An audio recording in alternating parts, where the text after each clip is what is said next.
तो स्टार्ट करते हैं। World Wars. तो वर्ल्ड वॉर्स अगर हम देखें तो दो लड़ाइयाँ हुई। दोनों यूरोपियन वॉर्स थे, लेकिन क्योंकि यूरोप की कॉलोनीज थी पूरे दुनिया भर में, तो इस वजह से पूरे दुनिया भर के लोग आके लड़े हैं इसमें। तो ये इंटरकनेक्टेड है, इंटरकनेक्टेड इवेंट्स, क्योंकि रियलिटी जो है, रियलिटी कंटिन्यूअस होती है। हम जब इतिहास को चैप्टर्स में देखते हैं या फिर कॉन्सेप्ट्स फिलोसफीज को देखते हैं, तो हम देखते हैं, हमें लगता है कि वक्त बदला कैसे या फिर कैसे क्यों नहीं बदला। रियलिटी कंटिन्यूअस होती है। तो खैर, तो वर्ल्ड वॉर वन यहाँ पे शुरुआत यहाँ से होती है। वैसे तो यूरोप में हमेशा लड़ाइयाँ होती रही, तो खास तौर पे वर्ल्ड वॉर वन में लड़ाई हुई थी जर्मन एम्पायर की। लड़ाइयाँ बस यही इसी बारे में इतिहास में हुई कि हमें और बड़ा इलाका चाहिए, और बड़ा बड़ा इलाका होगा तो और सारा अनाज आएगा, मिनरल्स आएंगे, हमें समुद्री रास्ते मिल जाएंगे, तो हम और ट्रेड करेंगे। तो जर्मन साम्राज्य, ऑस्ट्रो हंगेरियन साम्राज्य और इटली, इन तीनों ने मिलके ये कि हम तीनों एक टीम में हैं, और ट्रीटी है कि हम तीनों दोस्ती में हैं। और इसी तरीके से दूसरी ट्रीटी जो है वो है रशिया, फ्रांस, यूनाइटेड किंगडम, इन सब की ट्रीटीज थी कि हम सब के बीच में दोस्ती है, और लग रहा है कि लड़ाइयाँ हमेशा से होती हैं। और यही लोग, यही जर्मन साम्राज्य के लोग कभी यहाँ जाते रहे, कभी ये यहाँ आते रहे, तो ये चलता रहा। तो मिलिट्री अलायंसेस 1914, तो इस तरीके से लड़ाई हुई। दो टीम्स बने, एक ट्रिपल अलायंस, एक ट्रिपल एंटोंटे। ट्रिपल अलायंस इनको कहा गया, जर्मनी, ऑस्ट्रो हंगरी और इटली। और इस तरीके से अगर देखा जाए तो ये पूरा फर्स्ट वर्ल्ड वॉर। तो अब क्योंकि यहाँ पे लड़ाई इनके बीच में हो रही है, एक तरफ जर्मनी है, मतलब पुराने अगर आप देखें कि लड़ाई किस सेंस में हो रही थी, तो यहाँ पे उसका मैप आपको अच्छा समझ में आएगा कि लड़ाई एक्चुअली इसलिए हो रही थी कि अगर देखें कि ब्रिटिश कॉलोनीज कितनी है दुनिया में। पहले यहाँ पे इतने दुनिया के इलाके ब्रिटेन और फ्रांस के कंट्रोल में, ठीक। तो ये रहा ब्रिटेन, और रेड कलर में जितने भी आपको टेरिटरीज दिख रहे हैं ये ब्रिटेन के टेरिटरीज हैं, और ब्लू यहाँ रहा ये फ्रांस, एंड ब्लू कलर में आपको जितने टेरिटरीज दिख रहे हैं ये सब के सब फ्रांस के इलाके, कॉलोनीज प्रॉपर। तो जैसे ये हमारा हिंदुस्तान जैसे पूरा अंग्रेजों के राज में था, तो ऑस्ट्रेलिया, अफ्रीका का इतना हिस्सा, यहाँ पे भी इनके सब, ये सब यूएसए यहीं से, ब्रिटिश कॉलोनीज से ही शुरू हुआ था। ब्रिटिश कॉलोनीज का यूनियन ही यूएसए था, और फिर बढ़ता चला गया, और फिर यहाँ पे भी सब थे, लेकिन बाद में छोड़ना पड़ गया। तो उस टाइम पे ये सीन सिनारियो था। तो ये दोनों सुपर पावर्स थे। अब क्योंकि लड़ाई जब हो रही है, जर्मनी इनसे लड़ रहा है। जर्मनी क्यों लड़ रहा है? जर्मनी को बड़ा इलाका चाहिए कि हम भी सुपर पावर हैं, हम भी इंडस्ट्रियलाइज्ड हैं, हम भी एक सुपीरियर रेस के हैं, और ऐसा है वैसा है, तो हमें भी हिस्सा चाहिए। और जर्मनी को कौन सा हिस्सा चाहिए था? जर्मनी को बड़ा हिस्सा चाहिए। और अगर वर्ल्ड वॉर 2 में भी जर्मनी लड़ा है, और जर्मनी वर्ल्ड वॉर 2 में जर्मनी को जो बड़ा हिस्सा चाहिए था वो ये चाहिए था कि जर्मनी, ये सब पूरा यूरोप का इतना पूरा इलाका ये जर्मनी का हो जाए, और जर्मनी जहाँ के जर्मनी के जर्मन लोग रहें, एक्चुअल जर्मन लोग रहें। और क्योंकि जर्मन लोग हम सुपीरियर हैं, आर्यंस हैं, और ऐसा है वैसा है, तो इतना दुनिया का ये इतना इलाका ये हमारी कॉलोनी होना चाहिए। कि जिस तरीके से अफ्रीका का खून चूस के ये ब्रिटिशर्स अमीर हो रहे हैं और इनकी कंपनीज आगे बढ़ रही है, उसी तरीके से वो चीज अब हम यहाँ के राजा। तो जर्मनी का ये पूरा बेल्ट, ये पूरा यूरोपियन का बेल्ट जर्मन, एंड इसके नीचे वाला, खैर ये तो वर्ल्ड वॉर 2 का इनका ये सीन था, हिटलर का, लेकिन स्टिल जर्मनी को भी साम्राज्य चाहिए था, तो उसी की लड़ाई थी। तो इस सेंस में जर्मनी नया नया था, नया नया सुपर पावर। पहले सुपर पावर यूनाइटेड किंगडम, दूसरे नंबर का सुपर पावर यूरोप में फ्रांस, और यूएसए उभर रहा था उस टाइम, और तीसरे नंबर का सुपर पावर जर्मनी बन के उभर रहा था यूरोप के अंदर। तो इसे यूरोप में और ज्यादा जगह चाहिए थी, और ये सब इसके साथ ही इनको भी अपना अपना इलाके सबको चाहिए। तो ये पूरा सीन सिनारियो रहा। अब क्योंकि ब्रिटिशर्स की सब जगह कॉलोनीज हैं, तो हर जगह से हिंदुस्तान से सोल्जर्स पहुंच रहे हैं, यहाँ से नहीं, एक्चुअली स्वेज कैनाल पहले यहाँ था, तो हिंदुस्तान से भी सोल्जर्स पहुंच रहे हैं, यहाँ अफ्रीका से भी पहुंच रहे हैं, यहाँ से भी पहुंच रहे हैं, हर जगह से पहुंच रहे हैं, इसलिए इसे वर्ल्ड वॉर। तो खैर, तो वर्ल्ड वॉर 1 ये सब हुआ, और खूब इसकी लंबी कहानी है कैसे क्या हुआ, ठीक। अब इस दौरान क्या हुआ, वर्ल्ड वॉर 1 ये पूरा का पूरा जब हुआ तो ये लोग हार गए, ठीक। ये जर्मन लोग हार गए, जर्मन, ऑस्ट्रिया हंगरी जो साम्राज्य था, ऑस्ट्रो हंगेरियन साम्राज्य, और इटली। और जब ये लोग ने लड़ाई करी तो जर्मनी ने यहाँ से लड़ाई करना शुरू किया। पहले इधर फ्रांस पे अटैक किया, जर्मनी को इधर भी का भी इलाका चाहिए था, रशिया का भी, इनको फ्रांस का भी इलाका चाहिए था। बड़ा होना है तो दोनों तरफ बड़ा होना है, क्योंकि तो बड़े होने का मतलब वही चीज होता है। तो इन्होंने ये सोचा कि रशिया पे अटैक करेंगे और इधर से फ्रांस पे भी अटैक होगा, तो इन्होंने पहले फ्रांस पे भी अटैक किया, बाद में रशिया पे भी अटैक किया, अच्छा खासा इलाका जीत भी लिया था। लेकिन वही चीज, जैसे युद्ध चलता है, आप इलाके जीतते हैं लेकिन फिर से वो इलाके आप हारते भी चले जाते, तो फिर हारते चले गए। तो अब इसके चलते वर्ल्ड वॉर 1 जब खत्म हुआ और ये हारे, तो ये पूरा सीन सिनारियो था। और यहाँ से आपको रूट्स मिलने लग जाएंगे कि जो चीज कहते हैं कि अच्छा ऐसा हुआ वैसा हुआ, तो क्यों हुआ, कैसे हुआ, ठीक है ना। तो जब जर्मनी हारा तो जर्मनी ने अलग अलग इलाकों के साम्राज्य जीत लिए थे, मतलब सब पूरे इलाके। तो जब जर्मनी हारा तो जर्मनी के अब जितना साम्राज्य उसके टुकड़े होंगे, जितने मेजर पावर्स हैं, तो इन्होंने उस पूरे, अब यहाँ पे अगर आप देखें तो फॉर्मर रशियन एम्पायर, जो रशिया के अलग अलग, रशिया की ज्यादातर जितनी भी जनसंख्या है वो यहाँ पे रहती है, हमेशा से मेजर तौर पे रहती है। बाकी इधर वाला रशिया वो बहुत कम आबादी रहती है, क्योंकि वो बहुत ही ज्यादा ठंडा हो जाता है, और वो तो मेजर पॉपुलेशन यही रही। तो फिर ये पुराने रशियन साम्राज्य कहाँ तक बढ़ा है, ये सब इलाके हैं। तो यहाँ से इन्होंने जर्मन साम्राज्य को तोड़ना था, और रशिया को भी बैलेंस में रखना था, कि क्योंकि ये भी एक मेजर पावर था यूरोप का। तो वर्ल्ड वॉर 1 के बाद ये कहा गया कि हमें एक बैलेंस बनाना है पावर का, कि जर्मनी बहुत ज्यादा मतलब ताकतवर ना रहे, जर्मनी को भी कमजोर करना है, और सोवियत यूनियन ये बार बार हमारा घुसते चले आता है। तो बीच में ऐसे कई सारे, Estonia, Latvia, Lithuania, Poland, Czechoslovakia, Hungary, Austria, Romania, ये सब अलग अलग ये बफर नेशंस बनाए, कि सोवियत यूनियन अटैक करेगा तो पहले इन पे अटैक होगा, तो पहले पता चल जाएगा लोगों को, सीधा नहीं घुस आ पाए। तो जर्मनी को ये चीज बहुत बुरी लगी कि इतना बड़ा इलाका और इसमें कितने सारे वो जर्मन बोलने वाले लोग, क्योंकि नेशनलिज्म तो बढ़ ही चुका है आगे। तो जर्मनी के लोग देखते थे कि जर्मनी इतना होना चाहिए जहां पे जर्मन स्पीकिंग लोग हैं, जर्मन स्पीकिंग बहुत सारे, क्योंकि हर जगह जर्मन कल्चर है और हर जगह लोग रहेंगे। और यूरोप तो मिक्स्ड रहा, यूनिफॉर्म रहा इधर से। तो ये चीज बड़ी खराब लगती थी जर्मन्स को, कि हमारा इतना इलाका से छूट गया, हमारे ये भी ले लिया, ये अल्सेस लॉरेन, थोड़ा फ्रांस के इलाके, इधर से फ्रांस ने इधर का इलाका लिया, इधर से इन्होंने लिया, उधर उन्होंने लिया। यहाँ पे ऑस्ट्रो हंगेरियन साम्राज्य टूटा उस टाइम पे, और राजशाही हट रही है, और अलग अलग देश बन रहे हैं। तो चेकोस्लोवाकिया, हंगरी, ये सब कुछ बन रहा है यहाँ पे। तो ये सब चीजें चल रही हैं, तो ये सब फ्रांस, जर्मनी को बड़ा खराब लगा। अब इस पूरे सीन सिनारियो में यहाँ से हमारा चैप्टर की कह लीजिए अब शुरुआत होती है। तो वर्ल्ड वॉर 1 में बहुत ज्यादा डिवास्टेशन हुआ, बहुत ज्यादा तबाही हुई, और लोगों के पास पैसा नहीं था उसको रीबिल्ड करने के लिए, और कहाँ से पैसा आएगा।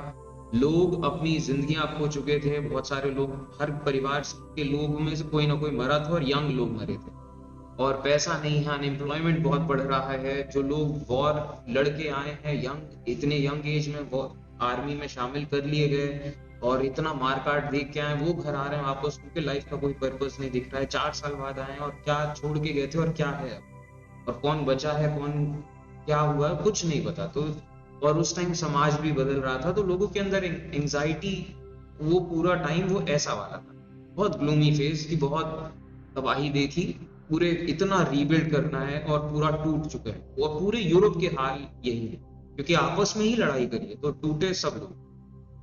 तो ये जैसे ये उस 100 साल पहले की फोटो और फिर रीबिल्ड होने के बाद जैसे ये सब चीजें थी। इसके बाद सोशल स्ट्रक्चर्स में चेंज आ रहा था। सोशल स्ट्रक्चर्स यानी कि समाज में किस तरीके से चीजें चली हैं, ये 1800 से लेके 1900 का जो टाइम था, इस पूरे टाइम में पूरा का पूरा फ्रेंच रेवोल्यूशन और ये सब चीजें, नेशनलिज्म यही था कि हमें देश बनाना है। नेशनलिज्म हर जगह कि हमें देश बनाना है। ये जो राजा प्रजा का जो सिस्टम है, इस राजा प्रजा के सिस्टम को हमें हटाना है और हमें देश बनाना है जो कि नागरिकों का। और अब यहाँ पे ये सामाजिक सिस्टम में बहुत ज्यादा चेंज आने। अब पहले के टाइम में 1800s 1900s जब राजा प्रजा वाला सिस्टम चल रहा है, तो रूलिंग क्लास जो है वो ऐसे लोग हैं जिनके पास सारी जमीनें हैं और जमीन से ही अनाज है, और गांव वाली इकोनॉमी है, फैक्ट्री सिस्टम और ये प्रोडक्शन कैपिटलिज्म ये सब नहीं है। और प्रिविलेज है रूलिंग क्लास के लोगों के पास कि आप कोई भी क्राइम करो, आप पे ज्यादा सजा नहीं, क्योंकि सजा कौन देगा, सजा देने वाला भी आप ही हो।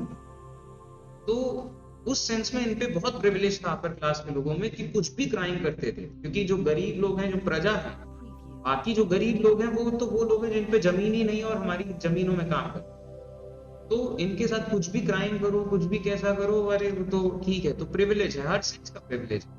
उन पे टाइटल्स दिए गए, अरे वो बड़े बड़े लोग हैं, टाइटल्स हैं। ये धर्म को भी, धर्म किस तरीके से चलेगा, हमारा समाज किस तरीके से चलेगा, कैसे कपड़े पहनने, क्या खाना है, क्या नहीं खाना है, कैसे क्या करना है, कोई पैदा होगा तो क्या होना है, कोई मरेगा तो क्या होना है, कैसे शादियां होंगी, हर चीज। और सारी ताकत ये रूलिंग क्लास की। बाकी लेबर क्लास बहुत बुरे हाल में यूरोप के, और ये यूरोप के क्या, ये पूरी दुनिया के हाल थे, बस फॉर्म्स अलग अलग। ठीक है, तो यहां से अब ट्रांजिशन होना है देश या सिटीजन्स के एक सिस्टम में, जहां सब लोग बराबर होंगे। वहां अब आप कहीं के बहुत बड़े कोई वो खलीफा नहीं है, आप कहीं के राय बहादुर भी नहीं है, आप कहीं के बहुत बड़े पोप, ऐसा सब इक्वल। संविधान है, सब पे हक अधिकार। पहले आप कुछ भी कर दो और आपको पता है कि आपको कुछ नहीं होगा। यहाँ पे भी आप वैसे कुछ भी कर दो, लेकिन हमेशा एक डर रहेगा, क्योंकि अगर सामने आ गया तो बड़े से बड़ा आदमी सामने अगर केस आ गया, अब वो आपकी पहुंच है कि आप इतना ही मीडिया खरीद रखा हो कि आप कुछ कर दो, कोई आपके खिलाफ खबर तक नहीं दिखा रहा है, तब की बात अलग है। और यहाँ पे टेक्नोलॉजी बढ़ रही है, किताबें प्रिंट हो रही हैं, अखबार प्रिंट हो रहे हैं और रेडियो चैनल्स आ रहे हैं, और वो समाज किस तरफ जा रहा है। तो ये सब राइट्स हैं, फ्रीडम्स हैं, डेमोक्रेसी है। यहाँ पे कोई भी राजा हो सकता है और जो राजा बनेगा वहां कोई भी नियम ला सकता है। तो रूलिंग क्लास का एंड हो रहा है। भले आप पे बहुत पैसा है और आप रूल कर लो, सब कुछ खरीद मारो, लेकिन अब आप रूलिंग क्लास नहीं रहे उस सेंस। ठीक है, अमीर से अमीर आदमी हो, एक वीडियो आपका आ जाए कि आप ऐसा ऐसा ऐसा ऐसा कर रहे हो, आपको अदालत भी पकड़ लेगी, आपको लोग भी पकड़ लेंगे, सब पकड़ उस सेंस में। और यहाँ पे अब जो राजा होगा वो कुछ भी कर सकता है। अगर सरकार ये फैसला ले ले कि इतने सारे लोग हैं जिनके पास सारी जमीनें हैं और इतने सारे लोग हैं जिनके पास कोई जमीनें नहीं, तो इनसे जमीनें लेके इनमें बांट दो। इस चीज को कहते हैं लैंड रीडिस्ट्रीब्यूशन, जो कि हमेशा से जो लोअर क्लास ऑफ पीपल था, लोअर क्लास ऑफ पीपल की हमेशा से जो सबसे जो गरीब आदमी और जो सबसे बेकार आदमी, बेकार मतलब वो वाले सेंस, गरीबी बेकारी वाला सेंस, कि जिसके पास खाने तक को नहीं है, और या फिर जो एक्चुअली जिनके बारे में कहा जाता है कि भाई सामाजिक उत्थान की जरूरत है और ऐसा है, उनसे कभी आप पूछो कि आपकी जिंदगी में क्या ऐसी चीज आपको दे दी जाए या फिर किस चीज के लिए लड़े रहे हो आप, तो उसका बस ये है कि हमें भैया बस इतनी जमीन दे दो कि उस जमीन से जितना पैदा हो वो मेरा परिवार खा ले और थोड़ा बहुत सेविंग हो जाए। तो मेरा इससे हमें थोड़ी सी जमीन दे दो, ये लोग हैं, इनके पास सारी गांव की सारी जमीनें हैं, ये सब लोग के पास है, हमें जितना मैं जोतता हूँ कम से कम उतना ही दे दो कि मेरा परिवार खा ले और कुछ पैसा बचे कि हम कुछ पढ़ा सकें, कुछ और अच्छा कर सकें, कुछ सोच सकें। तो ये चीज एक बहुत बड़ा फैक्ट था और यहीं से राइज होता है ये वाला फिलॉसफी ऑफ कम्युनिज्म, यहीं से राइज होता है कि सब लोग बराबर हैं, तो सब लोगों को लैंड भी बराबर होना चाहिए। और ये होगा कैसे, आप इन लोगों से जमीन लेके यहाँ दोगे कैसे? तो जो सिस्टम है वो करने देगा? कभी नहीं करने देगा। तो यहाँ से फिलॉसफी ऑफ कम्युनिज्म आता है कि हमें लड़ना पड़ेगा, हमें अप्रूव करना पड़ेगा स्टेट और लैंड रीडिस्ट्रीब्यूशन करना पड़ेगा। तो ऐसे भी ख्याल थे। अब देश बन रहा है तो कोई भी, अब यहाँ तो राजा का बेटा या राजा का परिवार या ऐसे लोग भी राजा बनेंगे और राजा बनने के बाद उन्हें धर्म गुरुओं से भी एक सहमति लेनी पड़ती है कि हाँ, वो जब सर पे हाथ रखेंगे तभी प्रजा भी मानेगी, चलो ठीक है। यहाँ पे क्या है, कोई भी राजा बन सकता देश के सिस्टम में। जो चुनाव जीतेगा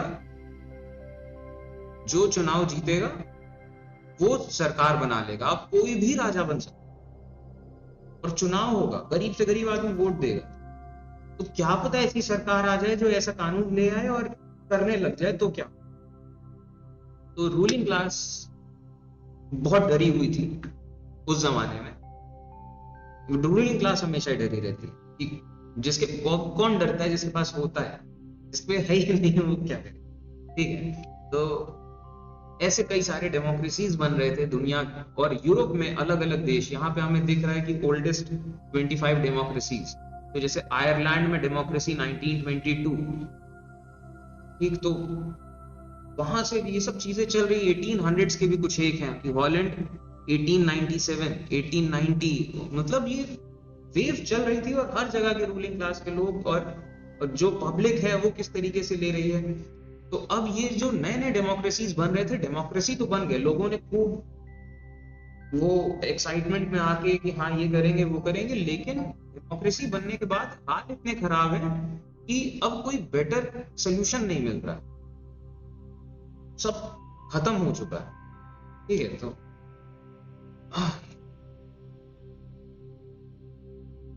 हेलो, हाँ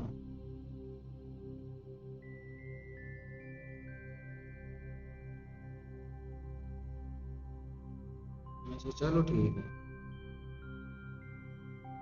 हाँ ठीक है।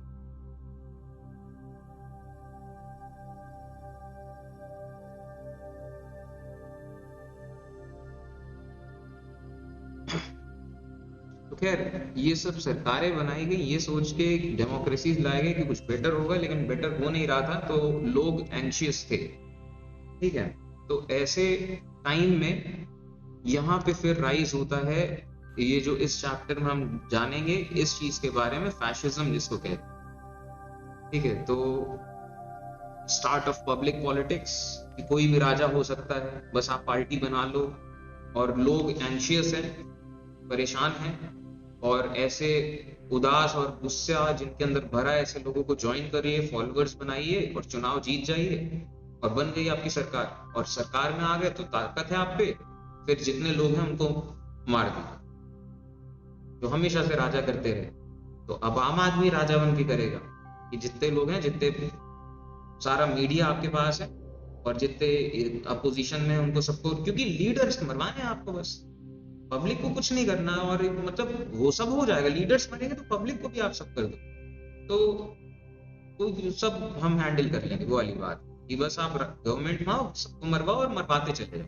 जो भी नया लीडर बन रहा हो, आपकी अपनी पार्टी में भी कोई ऐसा राइज कर रहा हो कि आपको लगे कि यार ये बंदा मुझे रिप्लेस कर सकता है, लोग मेरे से नाराज हैं, क्योंकि नाराजगी तो आप कंटेन नहीं कर सकते ना, नाराज हैं लोग और आपको फील हो रहा बहुत नाराज, और आपको ये दिखे कि यार ये लोग इसमें अपना ऑल्टरनेटिव देख सकते हैं, तो इसको अपनी पार्टी को भी, तो बस मारो, मरवाते चले और राजा बनो। तो ये एक फिलॉसफी ये कई लोगों को समझ में आ रही थी।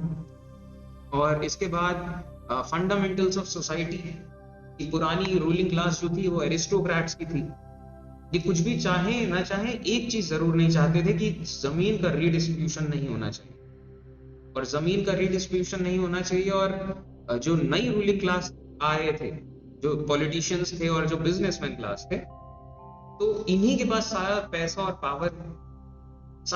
पावर इन्हीं के पास। न्यू रूलिंग क्लास बिजनेसमैन ये कभी नहीं चाहते थे कि रीडिस्ट्रीब्यूशन ऑफ इक्विटी का रीडिस्ट्रीब्यूशन, कि मतलब कोई आदमी किसी कंपनी में 25 साल लगा देता अपनी जिंदगी के, लेकिन उसको बस वो उस कंपनी से जाने के बाद वो खत्म है, कि मतलब वो उसको कंपनी बस उतना ही रखेगी एक वर्कर के तौर, कि अगर कोई इतना टाइम दे तो उसको एक इक्विटी भी दो, कि आप कंपनी को आगे बढ़ाने में ऐसे लोगों के मिलने से फिर कंपनी बढ़ती, तो उस सेंस में इक्विटी एंड एक डिसीजन मेकिंग में भी एक मतलब एम्प्लॉइज की एक बॉडी भी होनी चाहिए, एम्प्लॉइज जितने तो होना चाहिए कि नहीं। तो बिजनेसमैन लोग ये कभी नहीं चाहते थे कि इनको इतनी पावर दे दी जाए और इनको सरकार अगर इनके पीछे ना खड़ी, कि आप यूनियन नहीं बनाओगे, हम गुंडे आके पिटवा दें, तो सरकार पीछे आके ना खड़ी हो। तो ये चीज है, और पावर पैसा इन्हीं लोगों पे था। अब यहाँ पे एक और चीज आती है, चुनाव कौन जीतेगा, जिसका स्ट्रॉन्ग आइडियोलॉजी होगी, कुछ एक लोग स्वे हो जाएं और खूब बेतहाशा पैसा की मार्केटिंग कर पाए। तो मार्केटिंग का पैसा आपको लेने के लिए आपको सपोर्ट लेना पड़ेगा रूलिंग क्लास, पैसा पावर दोनों के लिए, और आपको मीडिया अपना बनाना पड़ेगा अपनी आइडियोलॉजी फैलाने के, या फिर पुराने मीडिया को तोड़ के अपना बनाओ, चाहे बिल्कुल जीरो से अपना बनाओ। तो अब वही चीज है, ये प्रोसेस है, एक मेथड है, वही चीज आप किस लिए करते हो वो अलग बात। अब यही चीज एक्चुअली अपना मीडिया के सेंस में बात बता रहा हूँ, कि अपना मीडिया के सेंस में हमारे हिंदुस्तान की आजादी की लड़ाई भी अपने मीडिया से हुई थी, तो आप उस मीडिया का इस्तेमाल फिर आप किस सेंस में करते हो, ठीक है। तो ये सब चीजें थी, और कम्युनिज्म का राइज हो रहा था 1917, वहां पे रशियन रेवोल्यूशन और ये सब कम्युनिज्म।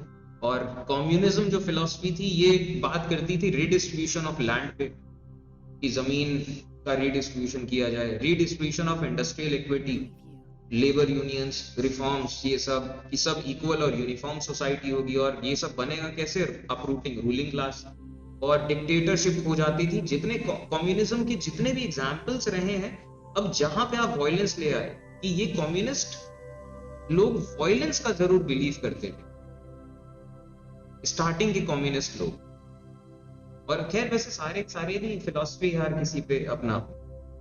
तो यहाँ जहां भी कम्युनिस्ट रेवोल्यूशंस हुए, ज्यादातर वायलेंट हुए, हथियारों का साथ लेके हुए। तो जब वायलेंट हुए तो राइज ऑफ रिबेल्स होता है।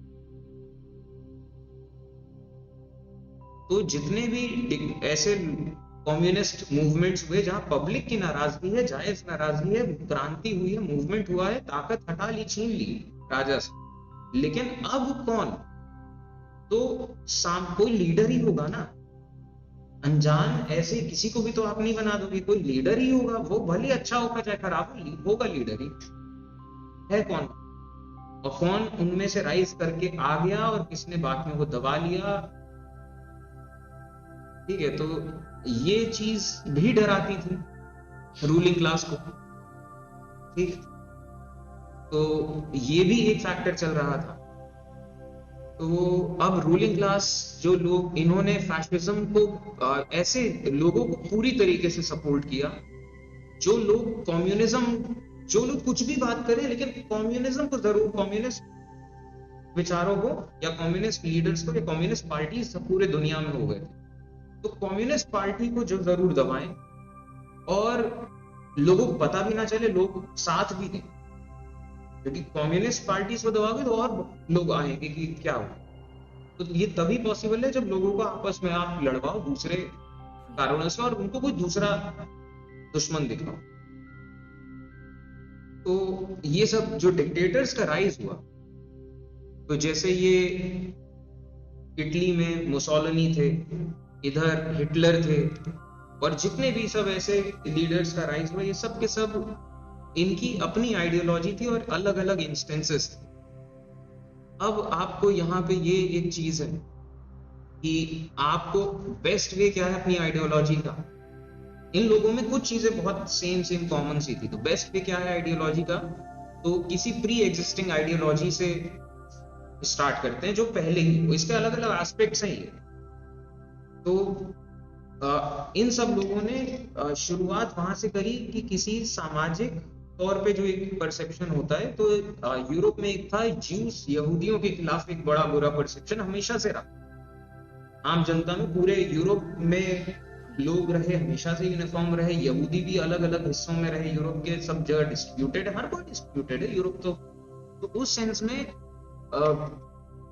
पूरे यूरोप में हमेशा से, पता नहीं, क्योंकि ये इनके रिलीजन से भी आता है, क्रिश्चियनिटी, इस्लाम और ज्यूस, इनका रिलीजन ये सब अब्राहमिक फेथ से जुड़े हुए हैं आपस में। तो फेथ से भी आता है कि किस तरीके से ज्यूस को देखा जाता रहा, और इनके धर्मों के चीजों के, इनके सुपरस्टिशंस के, यहूदियों के अंदर एक बहुत ब्रदरहुड होता है कि वो यहूदी में बहुत ज्यादा एक अपनी सोसाइटी को, खुद को अलग मानते हैं। तो जब अलग मानते हैं तो उनको देखा भी जाने लगता है। ठीक, अब यहूदियों में भी ऑर्थोडॉक्स और लिबरल टाइप के होते हैं कि कुछ ऐसे रहते हैं, कुछ वैसे नहीं सोचते हैं।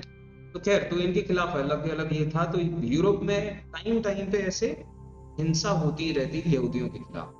और यहूदियों का एक और चीज, इनको बहुत बुरा माना जाता था एक धर्म के लिहाज से, क्योंकि बैंकिंग का काम करते थे। तो यहूदी जितने थे समाज में कम थे आबादी में, लेकिन पैसे वाले थे ज्यादातर। मतलब या यूं कह लीजिए कि समाज में जितने पैसे वाले लोग हैं टॉप उनमें से यहूदी बहुत सारे हुआ करते थे। क्योंकि क्रिश्चियनिटी में इस चीज को मना किया गया था कि आप इंटरेस्ट नहीं लेंगे, इस्लाम में भी मना किया गया था आप इंटरेस्ट नहीं लेंगे, लेकिन बैंकिंग तो जरूरी है, बैंकिंग तो जरूरी है। तो कौन करेगा? यहूदियों ने शुरू किया। तो यहूदियों के सेंटर्स ही करेंसी के सेंटर्स बने, वही सेंटर्स कैश के सेंटर्स बने, वही बैंक्स के मालिक रहे। और यहूदियों का धर्म ही बैंकिंग सिखाता है, और उनको रिसोर्सेज का यूज करना है, और वो सब अलग चीजें उनका। तो यहूदियों का वो ये पूरा उन्होंने पूरा ये था। तो उनको ये एडिशनल एक लेयर जुड़ जाती है कि ऑलरेडी उनको एक बदनाम है और ऐसा, और ऊपर से ये लोग समाज को, जब उनको इतनी बुरी नजर से दिखाया जाता है, और जब दिखता भी लोगों को यार इतने सब अमीर जो लोग हैं वो ऐसे और अमीर लोग मिसयूज ऑफ पावर करते हैं, तो वो एग्जाम्पल भी बन जाते थे, देखो यहूदी ऐसे होते हैं, ये ऐसा है वैसा है।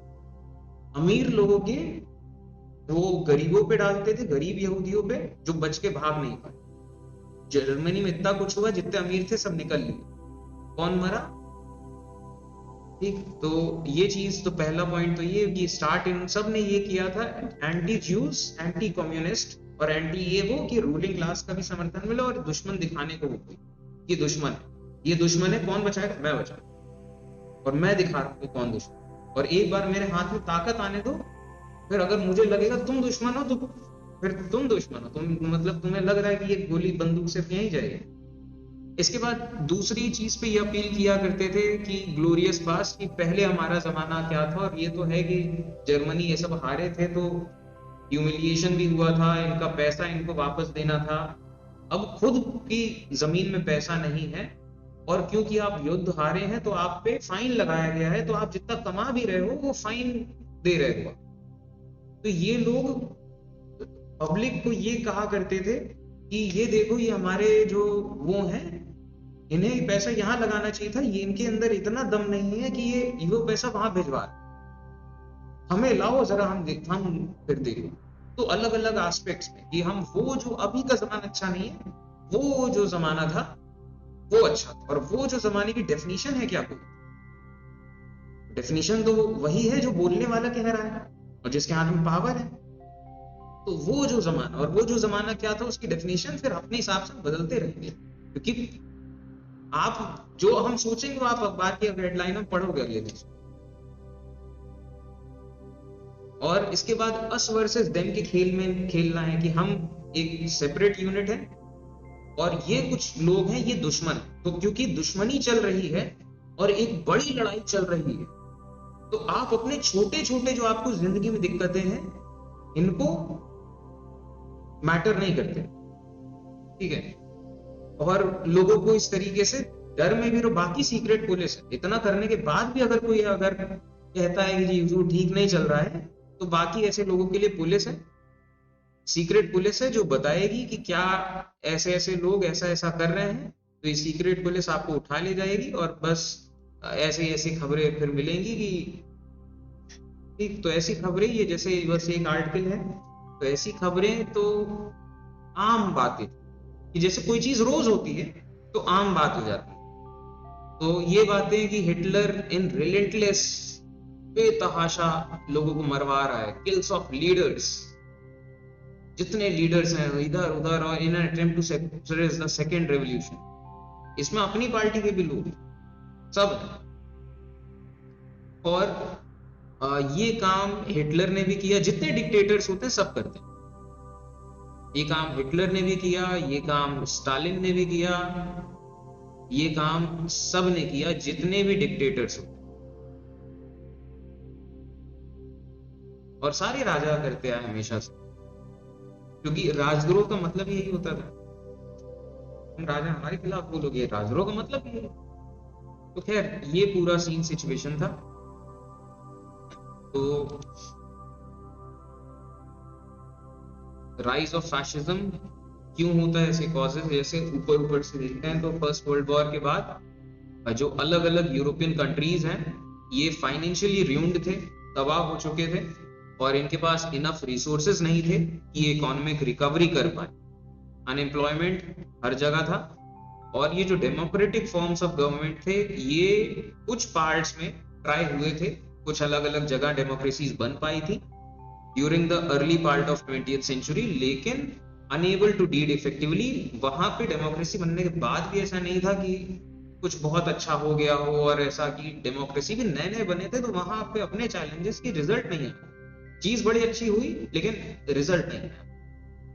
और ये पोस्ट वॉर सिचुएशन, तो ऐसी जो और कमजोर सरकारें थी, राजा को तो हटा दिया लेकिन अब जो लोग आ रहे हैं उन पे लेजिटिमेसी नहीं है, कि वो राजा वाली बात नहीं है, एक आ रहा है दूसरा जा रहा है दूसरा आ रहा है, और लोग बन भी गया तो लोग मान नहीं रहे कि इतनी पावर है भी कि नहीं, क्योंकि जस्ट अभी अभी ट्रांसफॉर्मेशन हुआ है और बहुत कमजोर सरकारें। अभी तो यही नहीं डिसाइड हो रहा कि पैसा आना है तो किस कहाँ क्या गया, अभी तो बिल्कुल वो इनिशियल फेज है। और ये यूरोप की बात है जहां पे एक्चुअली जीरो से शुरू हो रहा है पहली बार in the history of humanity.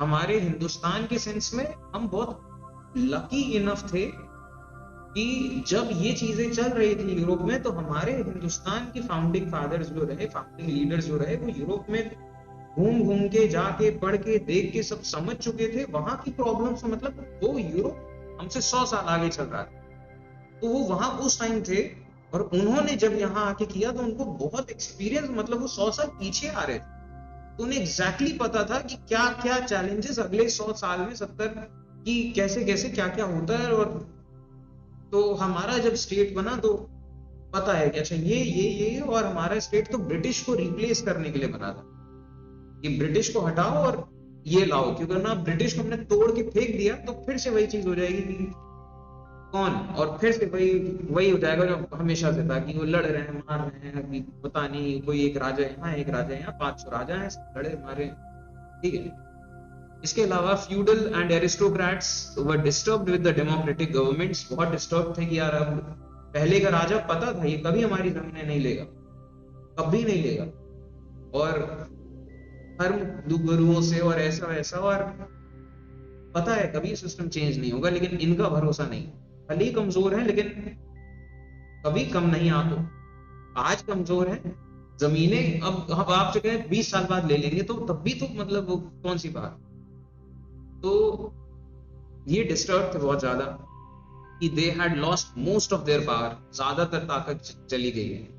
और जबकि आम आदमी इसलिए अपसेट था कि फाइनेंशियल क्राइसिस बहुत था, गरीबी महंगाई बहुत ज्यादा हो गई थी, अनएम्प्लॉयमेंट बहुत ज्यादा था, और ये सब चीजें सॉल्व नहीं कर पा रही थी डेमोक्रेटिक गवर्नमेंट्स। इस चीज का एक एग्जाम्पल के सेंस में, जैसे आपको जर्मनी का एग्जाम्पल बताएं, तो जर्मनी में हुआ ये कि जब ये जर्मनी हारा वर्ल्ड वॉर 1 के बाद, ठीक, तो जर्मनी जब वर्ल्ड वॉर 1 के बाद हारा तो जर्मनी इतना बड़ा हो गया, ये मेन मतलब बेसिक जर्मनी का क्या ही बना है, वही उसी की तो लड़ाई थी कि क्या बना है। ठीक है, तो खैर जर्मनी ने इतना हिस्सा ले लिया था यूरोप का, इतने बड़े हिस्से में, जो आपको दिख रहा है ट्रीटी ऑफ वर्साई 1919, इनको इतने हिस्से, और यही हिस्से हमने स्टार्टिंग में दिखाए थे, तो ये हिस्से लिए गए और यहाँ पे फिर बना वीमार रिपब्लिक। यहां से जब ये जर्मनी हारा, ठीक,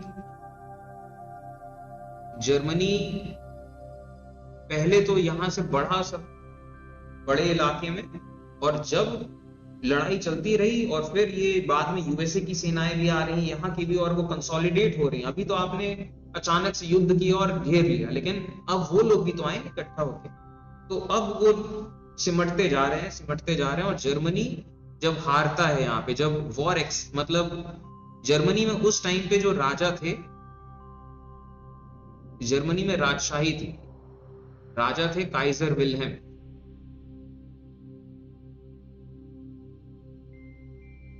ठीक, तो जर्मनी में ये चीज, ये काइजर विल्हेम, ये राजा थे, ये 1871 में जर्मनी का प्रोक्लेमेशन हुआ था वर्साई में। रशिया ने फ्रांस से भी इलाका जीता था, और ऑस्ट्रो हंगेरियन साम्राज्य से भी इलाका जीता था, और जर्मनी को बनाया था 1871 में।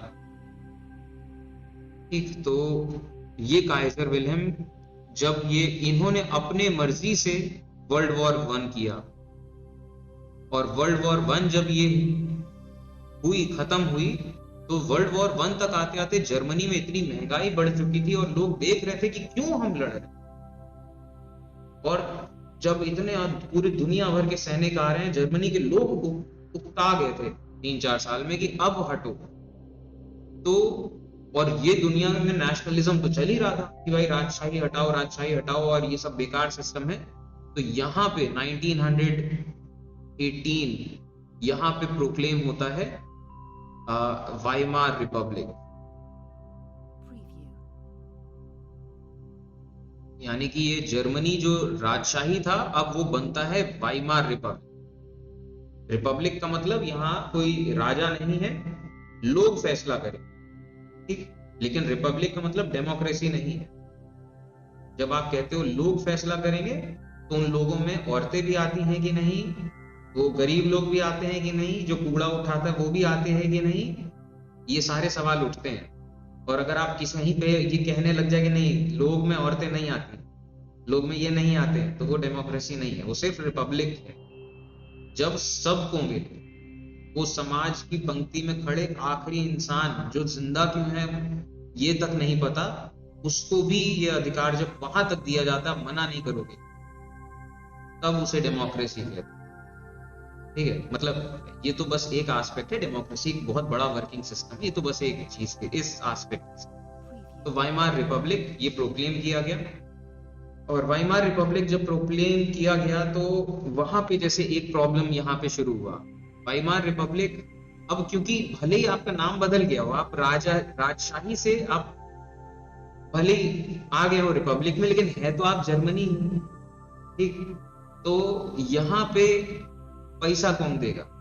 आप चाहे उसको ये कह लो, चाहे उसको ये कह लो, लेकिन पैसा तो तुम ही दोगे, ठीक, ये तो नहीं कह सकते कि पहले इनका पैसा तो तुम ही को देना है। तो यहाँ पे चीज आई कि जर्मनी और treaty of Versailles, treaty of Versailles, वही वर्साई जहां पे जर्मनी का प्रोक्लेमेशन हुआ था, और जर्मनी के बड़े शान और इज्जत और सम्मान की बात थी, वहां पे ट्रीटी ऑफ वर्साई होता है। तो अब जब इतना पैसा आपको देना है, इतना पैसा आपको लौटाना है, इसको भी लौटाना है, उसको भी लौटाना है, तो यहाँ पे जर्मनी ने क्या शुरू किया? जर्मनी ने नीड, बहुत सारा पैसा चाहिए जर्मनी को, नीड वेरी मच मनी, क्योंकि पैसा उधार भी देना है, ठीक, और क्यों? क्योंकि पैसा उधार भी देना है, रीपे डैमेज, ठीक, और दूसरी चीज आपको रिकंस्ट्रक्ट करना है, ठीक है, आपको रिकंस्ट्रक्शन भी करना है। वैसे जर्मनी का खुद का नुकसान काफी कम हुआ था, क्योंकि जितना भी लड़ाई हुई थी वो उन इलाकों में थी जो जर्मनी ने जीते थे, और जब तक वो लोग आ गए थे बॉर्डर पे तब तक आप हार गए हो, और हार गए हो तो इंटरनेशनल रूल्स तब तक इतने थे कि चलो इतना नहीं होगा, मतलब फिर भी, लेकिन फिर भी बेटर था, इतने भी बुरे हाल हो तो रिकंस्ट्रक्शन भी करना था। तो इन्होंने क्या किया, इन्होंने इन पे एक ही चारा था, print more and more money, छाप डालो पैसा। और जब ये वाली चीज आती है तो यहाँ पे इकोनॉमिक्स का एक नियम आता है, हाइपर इन्फ्लेशन जिसे कहते हैं, कि जब आप इतना पैसा छाप दोगे, इतना छापते ही रहोगे और इतना छाप डालोगे तो पैसे की कोई कीमत नहीं रहेगी। तो हाइपर इन्फ्लेशन हुआ जर्मनी में। और सोचिए जब पैसा की इतनी कीमत आ जाए कि आपको एक दो वक्त की रोटी खाने के लिए ऐसे आपको पैसा ले जाना पड़े, और इतना पैसा देखने में लगता है इतना पैसा, लेकिन कीमत कोई नहीं। आप एक अंडा खरीदने जाओ तो एक गड्डी देना पड़े, 10-10 की 1-2 हजार रुपए का अंडा, भाई क्या करोगे।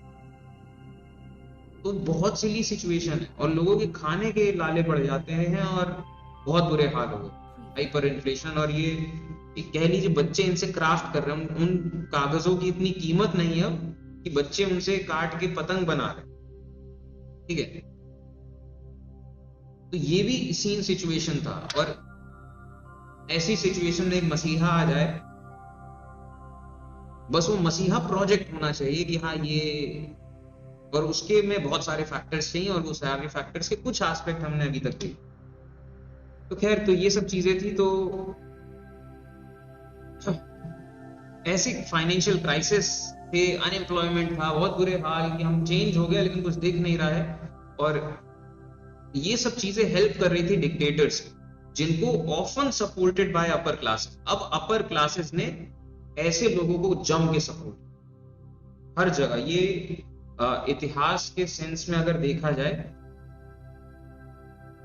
इतिहास के सेंस में अगर इस चीज को देखा जाए तो ये एक बड़ी अजीब सी बात रही कि हर जगह पूरी दुनिया में जितना भी उस जमाने में 1800s 1900s, आप अगर खड़े होगी ये कहो कि इसको मार दो, उसको मार दो, ये खराब लोग हैं, ये गंदे लोग हैं, ये ऐसा है वैसा है, अगर आप मारने काटने की बात करो कि पब्लिक ही पब्लिक का दुश्मन है, आपको कोई कुछ नहीं करेगा, आपको कोई हाथ नहीं लगाएगा, कोई जेल नहीं डालेगा। आप जैसे ही ये बोलो कि ये जो हम पे राज कर रहे हैं, ये हमारा शोषण कर रहे हैं, हमारा सारा टैक्स लेते हैं और इसका हमें कोई बेनिफिट नहीं मिल रहा है, और ये है वो है, इनको हटाओ, तब वैसे ही आप जेल डाल दिए जाओगे। और तो जो रूलिंग क्लास के लोग रहे पूरे पिछले 100-200 सालों से, उनका ये पूरा ट्रेंड रहा है। तो ऐसे जो डिक्टेटर्स हर जगह पे, जो ऐसे लोगों को जरूर इन लोगों ने पूरा सपोर्ट किया कि अच्छा तुम कम्युनिस्ट लोगों के खिलाफ इनको मारोगे, हाँ, अच्छा तुम इनको भी हटाओगे, अच्छा हाँ, अच्छा ठीक, ओके, हम दे रहे हैं पैसा, लड़ो और जितना चाहिए ले जाओ, और जितने लोग कहोगे मिलेंगे। और खूब फंडिंग मिली, खूब, क्योंकि रूलिंग क्लास के लोगों को ये पता था कि हमने ऐसे लोगों को अगर सपोर्ट किया तो ये लोग, ये जो गरीबों के अंदर एक जो रेवोल्यूशन हो रहा है, वो रेवोल्यूशन तो जायज, वो जायज है, वो गलत नहीं है, लेकिन वो रेवोल्यूशन कभी वो वायलेंस के फॉर्म में बाहर आता है कि वो हथियार उठा के लड़ाई करने लग रहे हैं, कि रूलिंग क्लास को अप्रूव करना है तो कम्युनिज्म के तौर पे हावी हो रहा है, चाहे किसी भी सेंस में, लेकिन वो तो जायज है ना। तो ये चीज जो है वो लोग हम पे नहीं आए, कि मतलब आपको इस चीज का इंडियन कॉन्टेक्स्ट में एग्जांपल बता रहा हूं, इस चीज का एग्जांपल इंडियन कॉन्टेक्स्ट के सेंस में, कि यहां पे अगर आप देखें कि इंडियन फ्रीडम स्ट्रगल के टाइम पे एक तरफ खड़ी थी इंडियन नेशनल कांग्रेस, और अच्छा ये तो है समाज में जो कुछ भी होता है वो सब अपनी जगह है, लेकिन एक्चुअली मैटर ये करता है कि आप ये जो एक्शन कुछ होता है कि नहीं, ये इस बात पे मैटर करता है कि राजनीति के सेंस में क्या हुआ, ठीक है, ये बात तो गलत नहीं है। तो इंडियन नेशनल कांग्रेस है और बाकी जितनी भी पार्टियां हैं, तो मुस्लिम लीग जैसे एक एग्जाम्पल लेते हैं, तो जितने भी, अब जैसे जिन्ना है, जिन्ना को उस टाइम पे खूब सपोर्ट किया मुस्लिम रूलिंग क्लास। जिन्ना ने कहा कि मैं जितने भी एरियाज मुस्लिम डोमिनेटेड हैं, ये सब जितने भी एरियाज मुस्लिम डोमिनेटेड हैं, ये सब के सब पाकिस्तान होने चाहिए, जिन्ना ने ये कहा। और जितने भी रिच क्लास मुस्लिम हैं, रिच क्लास मुस्लिम लोग हैं, इन सब लोगों ने जिन्ना का खूब साथ दिया, क्या बिल्कुल ऐसा होना चाहिए और करो। और जिन्ना ने अपना वर्जन, अब क्योंकि पाकिस्तान और वो मुस्लिम राष्ट्र, तो उस सेंस में ये पूरा सिस्टम हुआ। लेकिन इन्होंने कभी भी ये बात नहीं बोली जिन्ना ने कि मैं अगर ताकत में आ गया तो मैं, क्योंकि भले मुसलमान लेकिन वो जो गरीब है नहीं है जमीन उस पर, ये बात तो पुख्ता बात है। और कुछ हैं जिन्हें बेतहाशा है, क्योंकि वो आप धर्म के हिसाब से देख रहे हो, लेकिन समाज का वो नियम तो पूरे दुनिया का एक कांस्टेंट नियम है। तो कुछ लोग, उन पे सब जमीनें हैं और बाकी लोग उनकी जमीनों में काम कर रहे हैं और छोटा मोटा, और जहां पे जब छोटा काम कर रहे हैं तो डिस्क्रिमिनेशन, और फिर किस तरीके से उनकी राजनीति है। क्या जहां पे एक ही धर्म के लोग होते हैं वहां क्राइम नहीं होता, या फिर वहां रूलिंग क्लास, वहां तकलीफ नहीं है, कि दुख नहीं है, कि दर्द नहीं, क्या नहीं, ठीक है। तो इन सब लोगों ने कहा, लेकिन जिन्ना ने कभी नहीं कहा कि मैं लैंड का रीडिस्ट्रीब्यूशन कराऊं। और भी जितनी अलग अलग पार्टियां थी, ये मुस्लिम लीग तो मैं सिर्फ एक एग्जाम्पल, और भी जितने अलग अलग धर्म के नाम की जितनी पार्टीज थी, ये सब के सब आपस में ये बातें किया करते थे कि ये खराब लोग हैं, हमारा धर्म खतरे में है, खराब लोग हैं, इनको ये वो, कभी जेल इनको नहीं डाला जाता था। और जबकि इंडियन नेशनल कांग्रेस उस जमाने में ये वाली बात थी कि अगर हमारी सरकार बनी तो हम लैंड का रीडिस्ट्रीब्यूशन कराएंगे, हम जितने भी टाइटल्स हैं, आज के हिंदुस्तान में क्या हुआ, लैंड का रीडिस्ट्रीब्यूशन हुआ, जमींदारी सिस्टम खत्म किया गया, जमीनें बांटी गई। अब वो जमीनें एक्चुअली में कितना बांट पाए, कितना हो पाया, कितना नहीं, वो तो प्रैक्टिकल फिर इंप्लीमेंटेशन की प्रॉब्लम्स। हिंदुस्तान की सरकार ने एबोलिशन ऑफ टाइटल्स किया कि अब आपसे कोई ये टाइटल्स नहीं, सब बराबर हैं, सारी राजशाही खत्म कर दी, ठीक। यहाँ के कोर्ट्स इतने मजबूत हो गए ना कि बड़े से बड़ा आदमी एक डर है। और तो उस सेंस में कि ये सब लोग डरे हुए थे कि ये लोग अगर आ गए तो फंडिंग, किसको सपोर्ट मिलता है, तो रूलिंग क्लास के ऐसे लोगों को खूब सपोर्ट मिला जिन लोग का ये विजन था।